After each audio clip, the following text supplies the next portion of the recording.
Violent clashes between the Turkish military and Syrian Kurds are intensifying. Turkey launched a new offensive against U.S.-backed Kurdish troops stationed near the border 2 weeks ago. Heavy fighting is underway in the Kurdish-controlled city of Afrin. Fears are growing that the fighting will escalate and push east, where the U.S. has a military presence, even though Turkey is a NATO ally. It considers the Syrian Kurds terrorists. The group has been a key U.S. partner lately in the fight against ISIS.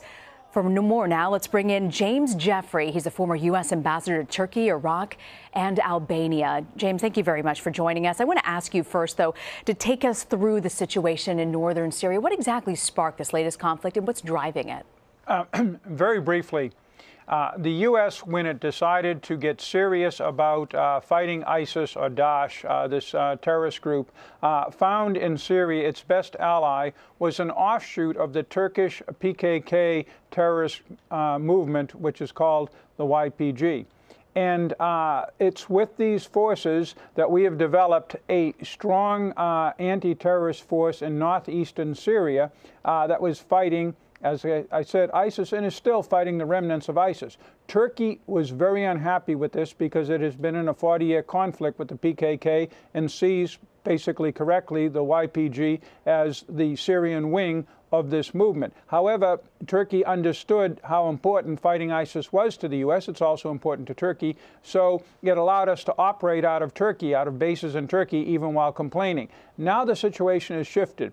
The fight against ISIS is almost over, and the U.S. is signaling it wants to stay on in Syria for a long period of time against the will of the Syrian government, but we don't really accept the Syrian government of Assad, in order to ensure ISIS doesn't come back, but more importantly, as Secretary Tillerson and Secretary Mattis have said, to exert pressure on the political process in Syria and diminish Iranian influence and interest in Syria. Good goals, the Turks buy it. What the Turks don't buy is our continuing the relationship long-term with this YPG. Thus, the Turks went into Afrin, where it is a particular threat to Turkey as it is nestled close to the Mediterranean ports of Turkey, and there's been attacks out of there. But more importantly, the U.S. Has never supported the YPG elements in Afrin. There are no U.S. forces there. The Russians were in there with them. And so the Turks are able to do this without an immediate conflict with the U.S. We'll see what will happen next, depending on how the fighting in Afrin continues. And do you agree with the administration's approach of continuing to stay there and put the pressure on, hoping the political situation will change?